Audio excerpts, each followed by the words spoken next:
Merci beaucoup. Merci à toute l'équipe d'organisation pour cette invitation. La journée est vraiment stimulante. 2 mots de présentation. Je dirige une équipe de recherche à INRIA à l'interface entre l'intelligence artificielle et les sciences cognitives. Et on s'intéresse à la modélisation de la curiosité et de la métacognition et leur rôle dans les apprentissages. Mais plus généralement, on s'intéresse beaucoup aux enjeux sociétaux et éducatifs de l'intelligence artificielle. Et c'est plutôt avec cette casquette-là dont je vous parle aujourd'hui. Alors, d'abord, on va remettre un petit peu en contexte la notion d'intelligence artificielle générative.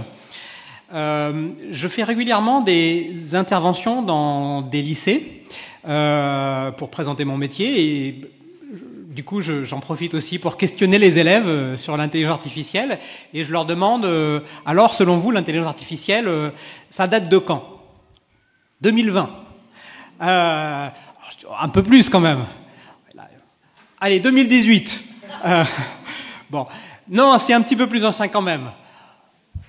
Bon, allez, 2015. Et bon, au bout de 10 minutes, il y en a bien un qui arrive à dire, bon, peut-être 2000. Et en fait, ils tombent de haut quand je leur dis, en réalité, ça existait déjà avant la Première Guerre mondiale. Par exemple, ici, c'est un robot qui a été fabriqué par des ingénieurs américains qui s'appelait Electric Dog et qui était inspiré des travaux de biologistes sur les circuits nerveux des insectes, sur la phototropie. Et eux, ils étaient au service de l'armée, ils devaient faire des torpilles qui devaient viser des sources lumineuses et ils se sont dit, tiens, on va essayer d'implémenter ce circuit-là qu'a observé chez les insectes. Et donc, ils ont construit ce robot, et tout de suite, ça a fonctionné extrêmement bien, ça a produit des comportements extrêmement compliqués, à tel point qu'en fait, les biologistes, en regardant le comportement du robot, ont fait évoluer leur théorie, et donc, en fait, construire cette machine-là a contribué aux théories de sciences du vivant. Et puis, par ailleurs, très vite, les journalistes se sont emparés de ce phénomène, et les plus grands journaux du monde ont titré des machines super intelligentes qui, bientôt, vont dominer l'humanité. Dès 1912, on avait toute l'histoire de l'intelligence artificielle, c'est-à-dire des ingénieurs qui collaborent avec des gens qui font des sciences naturelles, des avancées en ingénierie, des avancées fondamentales dans les sciences, des interactions avec des applications, pas toutes les plus positives, et puis une intervention des médias qui amplifiait une découverte de manière irrationnelle. Le mot intelligence artificielle, néanmoins, n'existait pas encore. Il a été introduit en 1956 à la conférence de Dartmouth. C'était le tout début de l'informatique. Les inventeurs de l'informatique, Turing, von Neumann, dès le début, leur objectif principal, c'était pas tellement de faire de l'ingénierie, c'était d'utiliser les machines comme des modèles pour mieux modéliser, mieux comprendre les mécanismes de la pensée, de l'apprentissage, du raisonnement. La connotation ingénierie est venue bien plus tard. Et puis, en fait, il y a plusieurs courants qui ont été développés. Il y a d'abord ceux qui sont intéressés à des formes d'intelligence corporelle, par exemple, qui ont essayé de comprendre le rôle de la physique, de la forme du corps, par exemple, dans le contrôle de la marche. C'est ça qui a donné la robotique. Et puis, il y a d'autres personnes qui se sont intéressées plutôt à des mécanismes de raisonnement plus abstraits, par exemple, ceux qui sont mis en œuvre quand on joue aux échecs. Il y a eu des avancées très importantes qui ont été faites dans les premières décennies. C'est celles qui, par exemple, ont eu des applications importantes aujourd'hui dans les moteurs de recherche. Par exemple, Google, les algorithmes qui sont derrière. Aujourd'hui, on n'appelle plus ça de l'intelligence artificielle, mais à l'origine, ce sont des choses qui ont été développées par des chercheurs en intelligence artificielle. Ces premières approches, elles étaient intéressantes, mais elles étaient très limitées en termes d'adaptation à l'environnement. Et c'est pour ça que plus récemment, se sont développées des techniques d'apprentissage. Donc là, il s'agit de modéliser les mécanismes d'apprentissage qui permettent à une machine bien de faire évoluer les paramètres de ces mécanismes internes de manière à améliorer son comportement dans différentes tâches. Et pour faire ça, beaucoup de chercheurs ont essayé de modéliser de manière extrêmement simpliste les neurones du cerveau en construisant ce qu'on appelle des réseaux de neurones qui sont en fait des assemblages de tas de petites boîtes qui font des calculs au départ qui sont à la fois extrêmement élémentaire et totalement aléatoire. Et en entrée de ces réseaux de neurones, on donne par exemple une image et on aimerait qu'après tous ces calculs qui sont enchaînés, eh bien, ça allume un neurone qui a été associé à la main par un ingénieur à une étiquette qui s'appelle chat ou chien ou maison. Et au début, les calculs sont aléatoires, donc les réponses, c'est n'importe quoi. Et puis au fur et à mesure où on corrige la machine, eh bien, elle va, grâce à des algorithmes d'apprentissage, régler tous ces paramètres. et au bout d'un moment, ça marche très bien. C'est pas simplement pour apprendre à deviner, par exemple, si sur une image il y a un chat ou un chien. Ça peut être, par exemple, pour contrôler un robot. Et ici, à partir d'une image, il faut décider quelle est l'action à prendre. Et ce sont ces techniques qui sont vraiment à l'origine de l'IA générative dont on parle aujourd'hui. ChatGPT et toutes les variantes, Gemini, Claude, Midjourney, Mistral, et qui sont des systèmes qui ne sont pas là pour prédire des étiquettes ou faire des actions, mais qui sont là pour produire du texte ou des images qui ressemblent aux textes et aux images qui sont produites en général par les humains. Et donc on peut les interroger en leur posant des questions. Par exemple, résume ces films en 5 mots, Harry Potter, Mission Impossible, Famille d'Adams. Alors c'est des exemples qui ont été pensés pour parler aux adolescents. Ou leur demander de générer des images. Et ce qui est intéressant et important, c'est quand on parle d'images, ce n'est pas simplement des images fixes, ce sont des vidéos. Donc là, par exemple, ici, vous voyez 2 vidéos qui sont entièrement générées par un système d'intelligence artificielle à partir des phrases qui sont en dessus en anglais. Par exemple, à gauche, c'est « génère-moi une vidéo d'une annonce de film avec un astronaute qui porte un casque de moto en laine rouge, par exemple ». Et en fait... ça vous semble extrêmement réaliste, et oui, c'est extrêmement réaliste, et très bientôt, dans quelques mois, on pourra générer des films de plusieurs heures dont le scénario et les images seront totalement réalistes. Et pourquoi je vous montre ça? C'est pour mettre le doigt sur quelque chose qui est extrêmement important, c'est qu'on est en train de passer dans une transition dans laquelle, très vite, toutes les images qu'on pourra observer, qu'on pourra voir, quelles qu'elles soient, il sera absolument impossible de savoir si elles sont vraies ou si elles sont fausses. Totalement impossible de manière technologique, en tout cas. Ces systèmes sont aujourd'hui extrêmement massivement utilisés. ChatGPT est sorti il y a à peine 2 ans. Dans les 2 premiers mois, il a tout de suite eu 100 millions d'utilisateurs, et aujourd'hui, en moyenne, il y a à peu près 200 millions d'utilisateurs réguliers. Sur un site web d'une entreprise qui s'appelle Hugging Face et qui partage des modèles qu'on appelle open weight, c'est-à-dire où tout le monde peut les télécharger pour les faire tourner sur son ordinateur ou sur un supercalculateur. Eh bien, il y a déjà 400 000 modèles qui ressemblent à ChatGPT, de près ou de loin, qui sont disponibles. Si on regarde les classes d'âge, en France, par exemple, alors il y a seulement 22% des plus de 35 ans qui utilisent une fois de temps en temps ces systèmes, mais il y en a 47% des 25-34 ans, il y en a 70% des 18-24 ans. Et puis, dans une étude récente qu'on a faite en Nouvelle-Aquitaine sur les collégiens et les lycéens, on s'est aperçu qu'il y avait plus de 80% des élèves qui utilisaient de temps en temps au moins ChatGPT. Parmi tous ces utilisateurs, il y en a 44%, toutes tranches d'âge confondues, qui ont tendance à utiliser tels quels les résultats de ChatGPT sans même les modifier. Et dernier fait assez important, quand les élèves au collège ou au lycée commencent à utiliser ChatGPT par exemple pour faire leurs devoirs, eh bien, ils passent progressivement à une phase, à un mode dans lequel ils ne passent plus par Google pour faire une recherche qui n'a rien à voir avec leurs devoirs, mais ils passent systématiquement pour toutes les requêtes par ChatGPT. On va revenir tout à l'heure sur pourquoi c'est important. Alors, ça, je vais passer certaines... j'ai pas eu le temps de modifier ma présentation et ça ne tient pas dans les 20 minutes. Donc, très rapidement, juste pour comprendre comment on construit ChatGPT ou les systèmes qui lui ressemblent. On a l'impression que c'est compliqué. En fait, c'est extrêmement simple. On récupère des milliards de textes sur Internet ou des images. On enlève des mots ou on enlève des bouts d'images. Donc, on fait des textes à trous ou des images à trous. Et puis, on utilise des algorithmes qui vont régler tous les nombres, les paramètres à l'intérieur pour progressivement permettre que le logiciel devine quoi mettre dans les trous, que ce soit les trous des textes ou les trous des images. Et vous me direz, mais du coup, comment il fait pour répondre à une question s'il a été entraîné à répondre à des textes à trous? Tout simplement en transformant les questions en textes à trous. Par exemple, si on lui dit quelle grande course cycliste a lieu en France, eh ben, il rajoute un trou à la fin de la phrase pour dire c'est quoi le prochain mot. Lui, il devine que le mot le plus probable, c'est. Ensuite, il refait la phrase, il rajoute un trou, etc. Et puis il itère, et c'est le Tour de France. Et c'est pas plus compliqué que ça, c'est juste ça, ChatGPT. Et non mais c'est vrai. Alors par contre, en fait, si on entraîne un système comme ChatGPT qui est relativement petit, c'est-à-dire par exemple avec seulement quelques dizaines de millions de paramètres, de nombres à régler, et avec seulement quelques dizaines de millions de textes ou d'images avec lesquels on l'entraîne, alors il ne se passe rien. Il apprend à peine à produire des phrases qui sont grammaticalement correctes.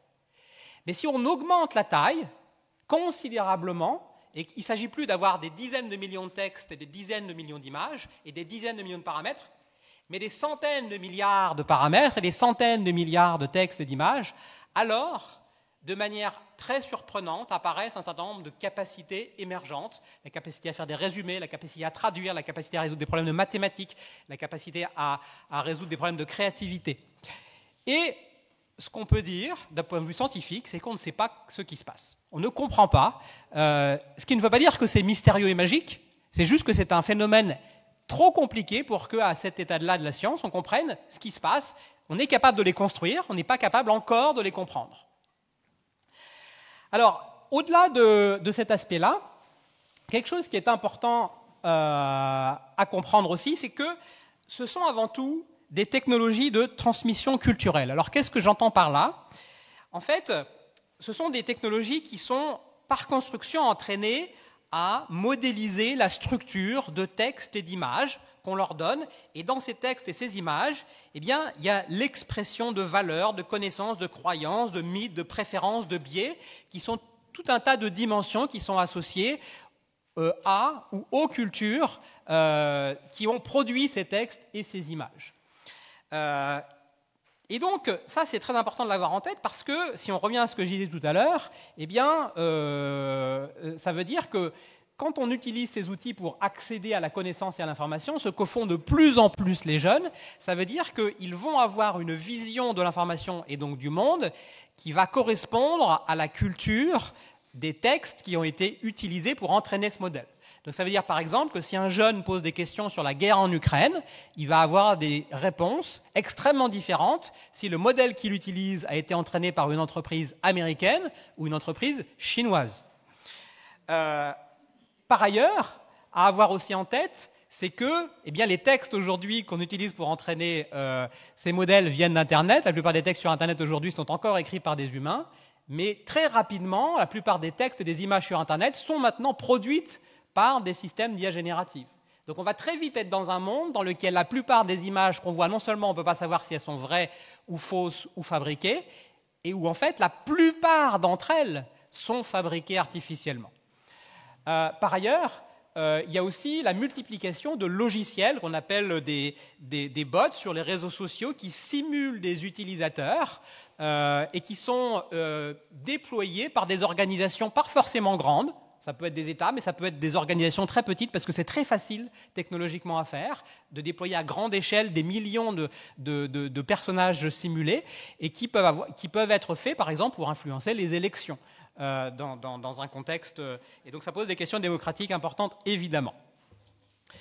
On peut le voir très rapidement, ce genre d'éléments culturels par la notion de biais, par exemple. Donc si, par exemple, on demande à certains modèles de générer des images de personnes travaillant dans les services sociaux, on va avoir ça. Si on demande de générer des images de personnes productives et travaillant dans des bureaux, on va avoir ça. Donc voilà. Imaginons, par exemple, un autre problème, c'est celui de ce qu'on appelle les hallucinations ou les erreurs. Donc, par exemple, quel est le meilleur œuf, le meilleur goût entre les œufs de poule et les œufs de vache? Et donc là, on va avoir tout un argumentaire sur le pour ou le contre des œufs de poule ou des œufs de vache. Donc, et ces erreurs, par exemple, ça peut être des erreurs de raisonnement en mathématiques, qu'on peut voir comme des formes d'hallucination. Il faut garder en tête que, en fait, ça fait partie des. C'est pas forcément une limite de ce système. Ça fait partie de leur fonctionnalité. Ils sont construits pour inventer des réponses qu'ils n'ont jamais vues. C'est juste que si on les utilise pour avoir des réponses vraies à des questions factuelles, c'est la mauvaise utilisation de ces outils-là. On essaye de faire différentes approches pour corriger certains aspects, par exemple les biais. Donc, par exemple, ce qu'on peut faire, c'est qu'une fois qu'ils ont été entraînés, on va soumettre leurs réponses, étant donné des instructions, à des humains qui vont mettre des scores, par exemple, pour éviter qu'il y ait des biais raciaux. Alors, ça pose des problèmes, parce que d'abord, ça veut dire qu'on va demander à des groupes d'humains d'imposer des normes de ce qui est désirable, souhaitable et pas souhaitable. Donc ça veut dire qu'une certaine manière, on va imposer des valeurs morales, et donc qui les décide, comment, dans quel contexte. Donc ça, c'est une question politique importante. Et puis ça peut avoir des effets collatéraux complexes. Par exemple, après ce type d'entraînement, eh bien, voici ce que répond le système si on lui demande une illustration de soldats nazis pendant la Seconde Guerre mondiale. Et donc évidemment, il lui fait ce qu'on a dit, il a essayé d'éviter de dire des choses qui étaient biaisées. Alors je vais maintenant sauter plusieurs choses pour passer... Et ça vous permet de savoir d'autres choses qui sont importantes. Mais voilà, on va passer rapidement aux usages. Donc ces systèmes sont utilisés aujourd'hui extrêmement massivement dans plein de domaines des sociétés. Par exemple, dans les entreprises, elles sont vraiment de manière très importante utilisées, par exemple, pour aider à la rédaction des emails, des comptes rendus de réunion, aider à faire de la synthèse. Par exemple, vous récupérez des informations de 15 départements de l'entreprise et il faut les synthétiser en 5 pages. Eh bien, il y a juste à glisser les PDF dans le système et puis tout de suite, on a un truc pour commencer. C'est utilisé aussi, par exemple, pour faire de l'analyse sémantique de production des comportements, par exemple, des clients qui envoient des commentaires. Ça peut être extrêmement utile pour aider à la production d'illustrations graphiques. C'est aussi utilisé, par exemple, pour les recrutements, pour les décisions de prêt d'assurance. Ça pose des problèmes éthiques extrêmement grands. C'est utilisé pour l'aide au brainstorming. C'est utilisé de manière très importante dans les entreprises de technologie pour aider les programmeurs à programmer. Voilà. Il n'y a pas que dans les entreprises que c'est utilisé aussi beaucoup. C'est en train de générer une révolution extrêmement profonde et importante dans les sciences, qui a été marquée d'ailleurs ces semaines dernières par l'attribution de 2 prix Nobel à des groupes de chercheurs qui ont développé des systèmes d'intelligence artificielle. Il y a d'abord eu le prix Nobel de physique qui a été attribué à un groupe de chercheurs en intelligence artificielle, et ensuite un prix Nobel de chimie qui a été développé, qui a été attribué à des chercheurs en intelligence artificielle, et notamment Demis Hassabis et John Butler, qui sont des chercheurs de chez Google DeepMind, et qui ont développé, avec leurs équipes, des techniques très similaires à ChatGPT, mais au lieu de manipuler du texte, ça manipule des chaînes de protéines pour prédire les prochaines protéines et essayer de comprendre la structure des protéines. Et en gros, ce sont des systèmes qui permettent d'accélérer considérablement l'exploration de l'espace des molécules et qui va, dans les années qui viennent, permettre de faire des découvertes dans la fabrication de molécules ou de matériaux qui étaient absolument impensables il y a encore 2 ou 3 ans.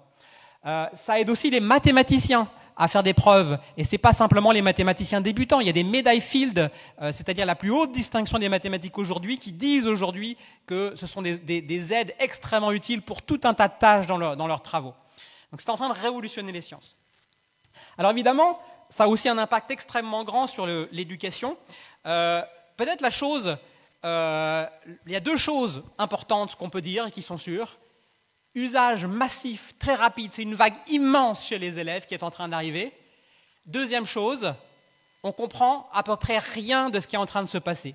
C'est-à-dire que, étant donné que c'est arrivé il y a juste 2 ans, eh bien, il n'y a juste personne qui a eu vraiment le temps de faire des études scientifiques solides de long terme pour comprendre ce qui se passe. Donc ça, c'est les 2 seules choses à peu près sûres qu'on sait.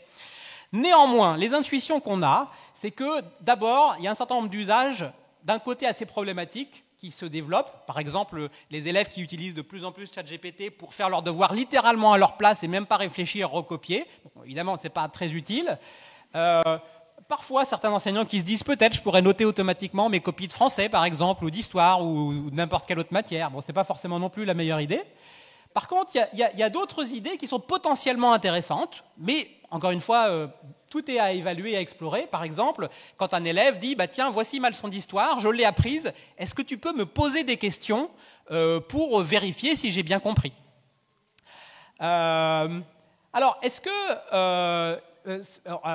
il y a quand même quelques expériences scientifiques qui commencent à être faites. Je vais aller très très vite, mais c'est quand même intéressant. Par exemple, il y a des gens à Stanford, dans un cours en ligne qui est distribué auprès d'étudiants de plein de pays du monde et de pays avec des niveaux d'éducation et socioculturels et économiques extrêmement variés. un cours d'informatique, et ils ont fait une expérimentation où, pour une partie d'entre eux, ils ont mis à disposition gratuitement un accès à la dernière version de ChatGPT avec un réglage qui était adapté pédagogiquement au cours. Et puis, ils ont essayé de comprendre quel impact ça pouvait avoir dans le suivi des cours et la réussite aux examens. En fait, ce qu'ils ont observé, c'est que en fait, ça dépend.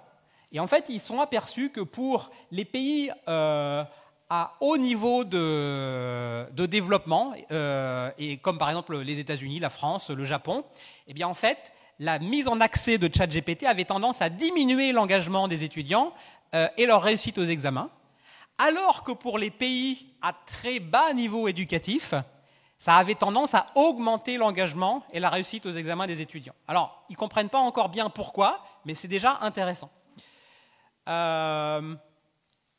Une autre question, un autre exemple de choses qu'on commence à savoir un petit peu, c'est la réponse à la question « Est-ce que les élèves savent poser des bonnes questions à ChatGPT ?»